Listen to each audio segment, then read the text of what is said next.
Ontem aconteceu no podcast Inteligência Limitada um debate entre o Breno Altman e o Flávio Morgenstern, ou Flávio Azambuja, né?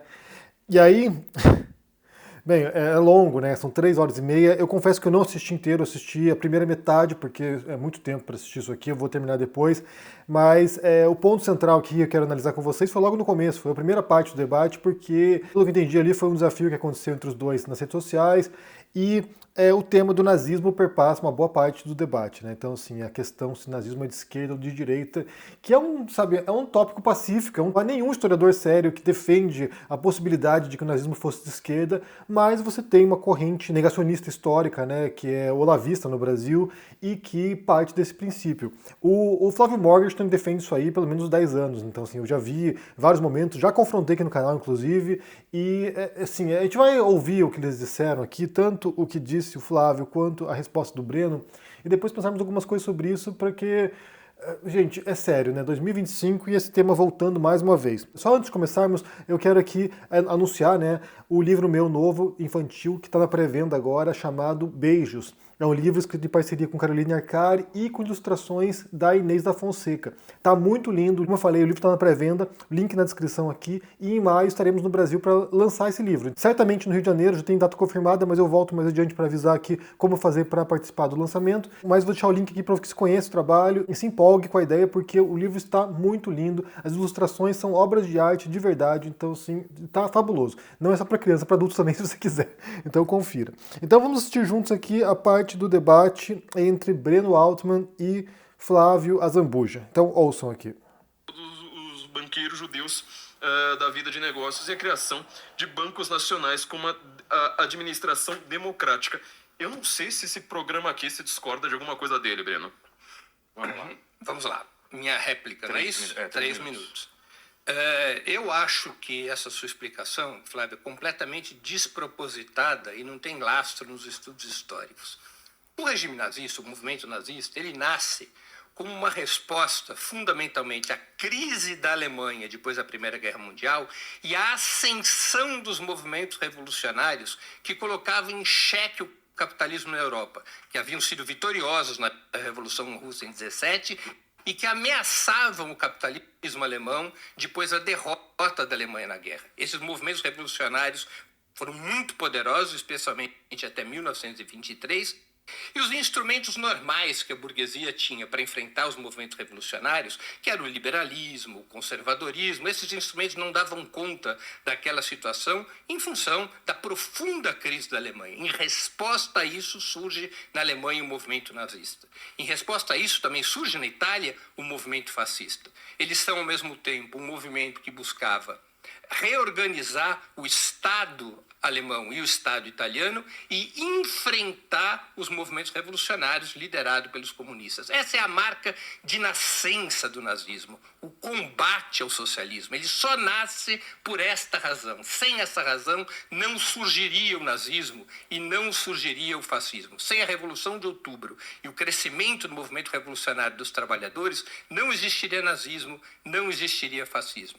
O nazismo incorpora na sua retórica uma série de elementos para enfrentar aquela situação na qual os trabalhadores estavam profundamente descrentes do capitalismo na Europa, porque viviam numa miséria danada depois da Primeira Guerra Mundial. O nazismo opera vários truques de retórica. Uma delas, o seu próprio nome, Partido Nacional Socialista. Mas isso não quer dizer que ele seja um partido socialista. Por exemplo, você, por razões artísticas ou místicas, resolveu se autodenominar Flávio Morgenstern. Você mudou seu nome para ter um nome artístico que te fazia bem. Mas isso não quer dizer que você é alemão nem que você é judeu, porque o seu nome é Flávio Azambuja Martins. Você é um brasileiro. Azambuja vem de uma vilazinha lá em Lisboa, que é origem árabe. Tem um belo lugar de comer lá. Eu já fui a essa vila Azambuja por coincidência. Mas você não tem nada a ver com alemães, não tem nada a ver com os judeus, embora você se assine Morgenstern. Não é? A mesma coisa fez o Partido Nazista. Ele se denomina Partido Nacional Socialista para que os trabalhadores que estavam em luta contra o capitalismo entendessem o nazismo como inimigo daquele Estado liberal, daquela burguesia, daqueles partidos que haviam levado a Alemanha à guerra e à destruição. Então, a gente tem que ir para além das aparências. Na essência, o nazismo faz parte do campo de direita. O campo de direita no século XX é o campo que defende o capitalismo. O campo de esquerda é o que defende o socialismo. No campo que defende o capitalismo estão os conservadores, os reacionários, os liberais, e o nazismo, e o fascismo, e formações mais específicas como o sionismo, estão no campo de direita. No campo de esquerda estão todos aqueles que são contra o capitalismo. Estão os comunistas, mas também estão os sociais-democratas, estão os anarquistas e outros grupos. Essa é uma diferenciação absolutamente majoritária na historiografia, incluindo a historiografia de direita. Então, a resposta do Breno é muito boa, ela, em linhas gerais, pelo menos, está bastante precisa e correta, né? Então, assim, é o tom geral, na verdade, do debate. Ficam voltando, né, em torno dessa conceitualização, porque me parece que o problema principal aqui, na verdade, tem, em parte, né, a própria noção do que é direita e esquerda, porque isso aqui, a definição do Breno não é boa, né, nesse caso aqui. Eu acho que ele confunde o negócio, acaba complicando a defesa da ideia dele ao longo do debate. Ele se saiu muito melhor, até onde eu percebi, até onde eu assisti, metade do debate, 1h30 de debate que eu assisti, quase 2 horas de debate. No geral, ele está bem melhor. O Azambuja levou um monte de livro lá para empilhar, e livro por livro também tem um monte aqui para mostrar para o Azambuja como a visão dele não tem nenhum respaldo, como eu falei, nenhum historiador sério, nenhum estudioso, nenhum pesquisador do fascismo vai defender a ideia esdrúxula de que era um movimento de esquerda, né? Então, o problema aqui, até onde eu compreenda, tem a ver com essa definição de esquerda e direita e o modo como o Azambuja ele quer puxar para certos elementos de ideia de coletivistas, ele quer puxar para outros elementos ali que vão tentar aproximar ao socialismo, e no caso do Breno Altman ele tenta jogar a culpa no capitalismo, né? Então, assim, primeiro ponto aqui é que, e aí a afirmação do Breno está mais precisa, bem mais precisa do que do Azambuja, é que tanto o comunismo como o movimento político, sabe, de rua, partidário também, tanto o comunismo quanto o fascismo ou o nazismo, eles surgem e eles se fortalecem com base na crise das democracias liberais, né, dos países capitalistas.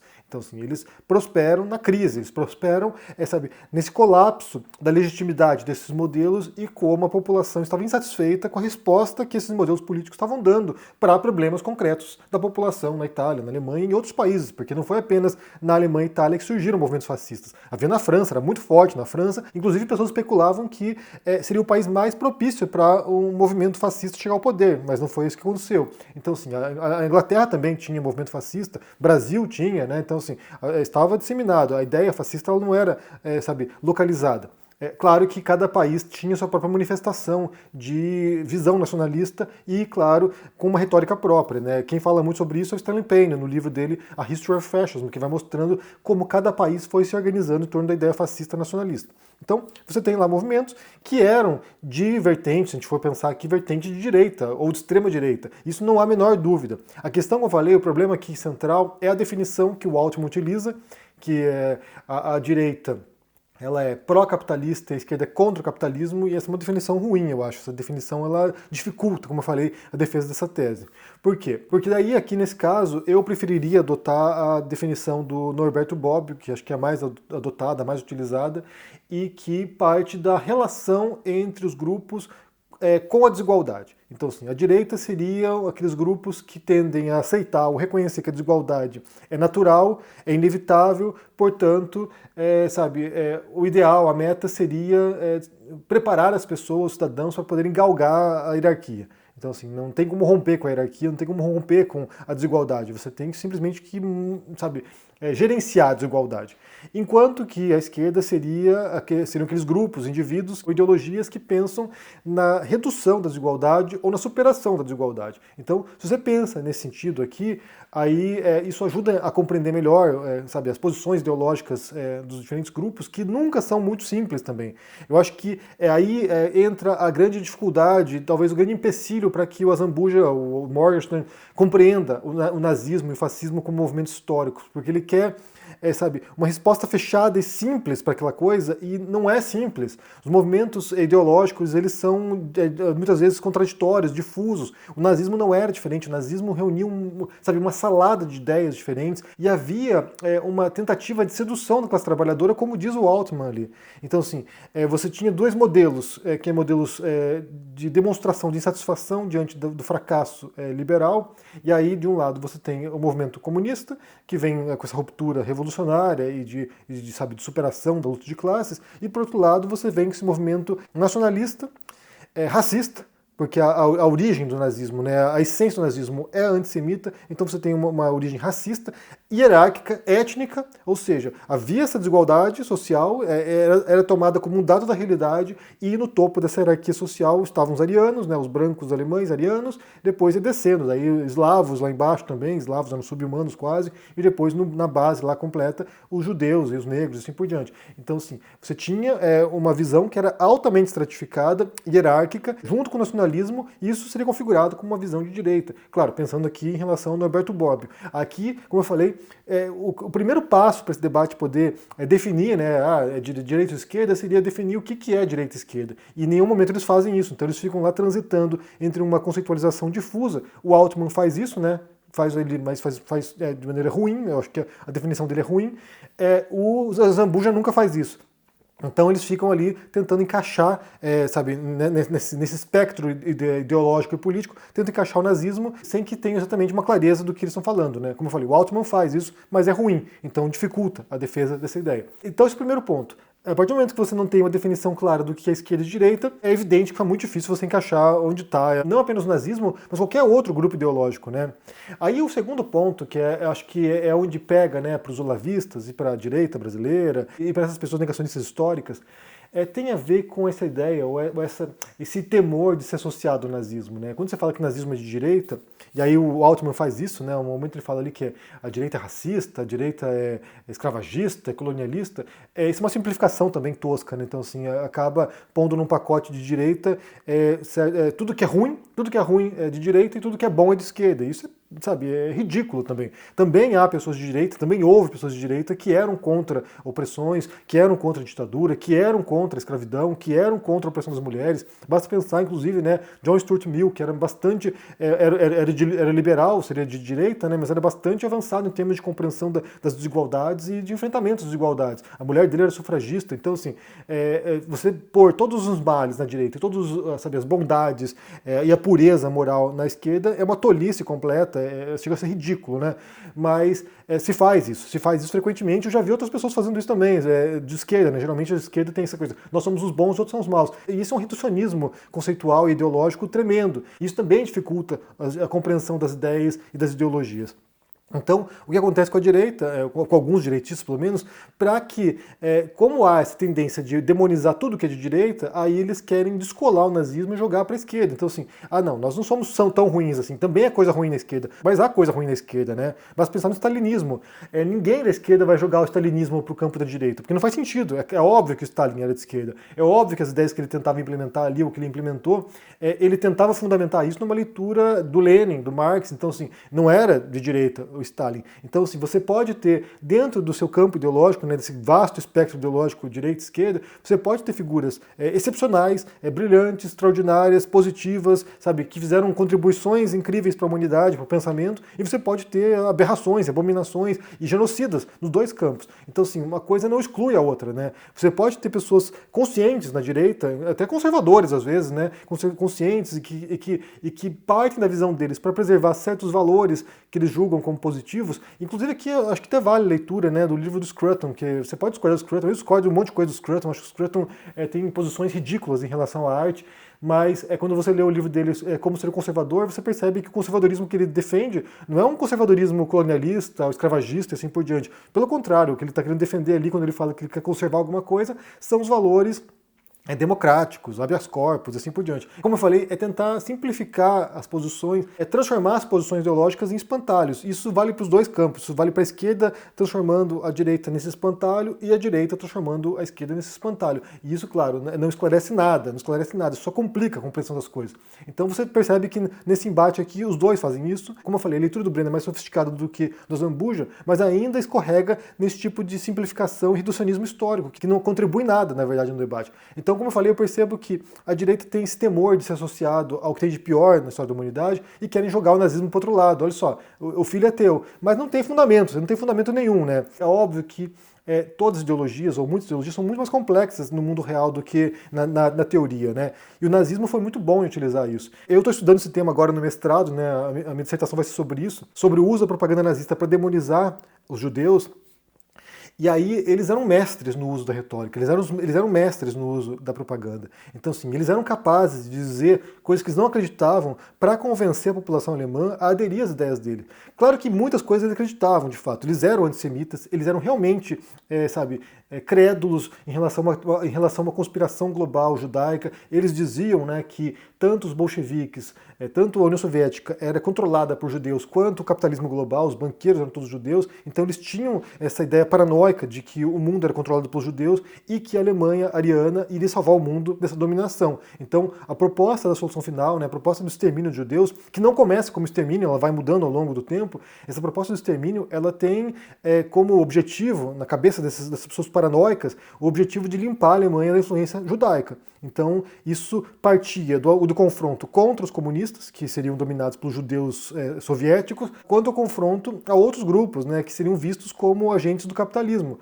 Mas, no fim das contas, como diz o Breno Altman ao longo do debate, a Alemanha favoreceu os capitalistas alemães. Então, muitas empresas que hoje são potências, na indústria, por exemplo, elas se originaram ou elas prosperaram enormemente durante o regime nazista, né? Inclusive farmacêuticas, né? Empresas que vendem remédios hoje faziam experimentos bizarros com seres humanos durante a Alemanha nazista com judeus.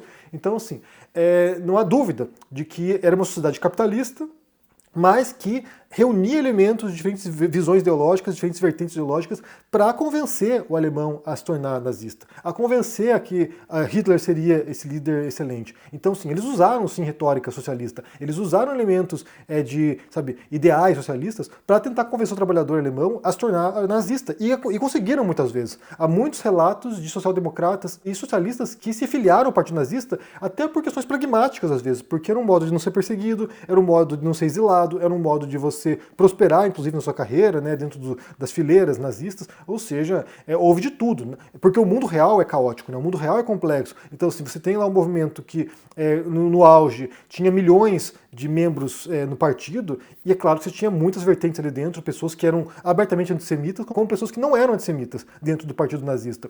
Eu acabei de ler recentemente, para esse mestrado ali, o livro da Hannah Arendt, que é o Eichmann de Jerusalém.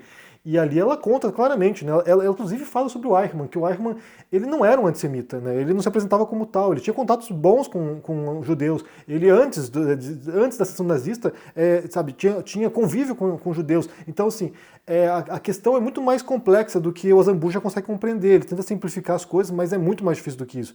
Embora, como eu falei, nenhum historiador sério, qualquer pessoa que estuda esse assunto, vá afirmar e vá passar essa vergonha, horrenda de dizer que o nazismo era de esquerda, porque não era, certamente não era. Então, ao fazer isso, ele está adotando um método que é bastante olavista, inclusive, que é de pensando informações onde ele encontra ali para defender a tese dele, mas desconsiderando o contexto global. Ou seja, o que ele faz aqui é um viés de confirmação. Ou seja, os autores que dizem alguma coisa que eu possa, selecionar aqui, recortar e usar a meu favor, ele vai usar. Quando, na verdade, quando você pensa no contexto ali, o negócio é bem mais complicado e não dá jamais para defender essa visão do Zambuja. Por exemplo, o próprio Hitler fala no Mein Kampf que ele adota o nome nacionalsocialismo como uma piada ou como uma tática ali para convencer a classe trabalhadora a aderir às ideias do Partido Nazista. Ele fala isso abertamente, não é algo, oculto, não é algo, que estejamos inventando aqui. Ele fala isso, né? Então é isso, né? O debate ali Ele foi interessante em muitos aspectos, acho que tirando ali alguns pontos no qual o Altman chama o Zambuja de antissemita e ele se exalta, no geral foi um debate bastante civilizado, foi bastante surpreendente, e aí é curioso porque fazia muito tempo que eu não via o Zambuja participando de debate, né? Porque anteriormente, quando estava no auge do bolsonarismo e o Olavo de Carvalho estava vivo, ele estava em todos os lugares, né? Estava na Jovem Pan, estava dando entrevistas, fazendo um monte de participações e podcasts, e aí eu não vi mais o Zambuja tem um bom tempo que eu não via. E aí, inclusive, essa participação dele agora me preocupa porque eu vi recentemente uma outra participação dele em algum lugar, e aí me dá um certo temor de pensar que essas figuras estão saindo do esgoto de novo, né? Então, assim, durante um tempo tiveram que recuar, tiveram que se esconder, tiveram que ficar ali nas sombras, mas de repente começou agora a vir para a superfície de novo esse tipo de discurso grotesco, que era um discurso que o Nando Moura defendia, ou defende ainda até muito recentemente, né? Então, é simplesmente ignorância histórica. Como eu falei, livros para isso tem uns montes. Eu podia pegar os meus livros agora e trazer aqui uma pilha de livros para provar aqui que a compreensão histórica sobre o nazismo é de que era um partido de direita. Então, assim, não há dúvida em relação a isso. Os únicos que tentam suscitar essa dúvida são figuras como o Zambuja e o Olavo de Carvalho, que já morreu, e aí com base em alguns argumentos bem toscos, né? Como lá o Nando Moura tocando violãozinho lá, dó, ré, mi, fá, sol. Então, assim, vem com um argumento tosco, tentando manipular certos elementos do fascismo para que se concorde com certos elementos do socialismo ou do comunismo. E aí, ao fazer isso, você tem vários grupos distintos, em diferentes vertentes ideológicas, que também compartilham de certos elementos mínimos essenciais. Por exemplo, anarcapitalismo e anarquismo. Ambos movimentos que são de espectros opostos nessa linha ideológica. O anarcapitalismo seria extrema-direita libertária, enquanto que o anarquismo seria extrema-esquerda libertária. Ambos defendem uma sociedade sem Estado, mas quando você vai olhar os elementos internos desses movimentos, as ideias que eles propagam, não são idênticas. São bem diferentes, inclusive, as ideias. E aí você pode ter, inclusive, esquerda autoritária e direita autoritária, ambos defendendo certas visões, né, que na superfície se parecem, mas quando você vai olhar os elementos internos, são muito diferentes. Então, assim, não dá para reduzir o mundo a uma visão binária e errônea sobre as coisas, né? Bem, eu quero ouvir de vocês aqui o que vocês pensam sobre esse assunto, se vocês acompanharam o debate ontem lá no Inteligência Limitada entre Breno Altman e Flávio Azambuja, Flávio Morgenstern. E aí, o que você pensa sobre isso? O que você pensa sobre a fala do Breno Altman no começo aqui? Como eu falei, em linhas gerais, ele está bastante correto aqui ao mostrar, né, como o nazismo nasce em reação em reação principalmente ao fracasso das democracias liberais naquele momento, né? Mas nasce também em reação à ascensão de ideais comunistas, socialistas. Então isso é um fato, isso é uma coisa inquestionável. Mas, por outro lado, o modo como ele define esquerda e direita é muito simplório e maniqueísta, na verdade, né? Nós de esquerda somos bons e os da direita são maus. Isso é um reducionismo tremendo, e aí é claro que você vai ter pessoas querendo alterar isso, né? Como faz o Zambuja. Ah, não, pega que é teu, pega o Hitler que é teu. Daí é um erro também tremendo, um erro histórico bizarro, né? Diga o que vocês pensam aqui no comentário, deixa o joinha, se inscreva no canal aqui ativando o sininho. Isso é muito importante para ajudar aqui no engajamento. Se torne um membro ou um apoiador aqui do canal. A meta para esse ano é produzir documentários aqui, e confira na pré-venda o livro Beijos, em parceria com Carolina Arcari e com ilustrações de Inês da Fonseca. Está lindo demais, maravilhoso mesmo. Então confira, um forte abraço e até mais. Tchau! Tem corretora famosa e grande aí sendo processada porque está vendendo coisa que está prejudicando demais os clientes. Tem gente perdendo dinheiro que juntou a vida inteira investindo em coisas assim perigosíssimas que foram oferecidas por essas corretoras. E as corretoras não estão nem deixando a gente falar sobre isso. Estão processando um monte de influenciadores aí que estão alertando as pessoas. Gente, só tem uma maneira de se proteger disso: entendendo como funciona esse mundo das finanças e dos investimentos. A notícia boa é que é muito mais simples do que vocês imaginam. E se ensinado da maneira correta, é até divertido. Eu preparei uma aula para o dia 15 de abril, uma terça-feira, às 8 horas da noite, que eu queria que todos vocês participassem. Uma aula rápida, muito gostosa de fazer e que vai transformar para sempre essa caminhada financeira de vocês. Dia 15 a gente está junto lá.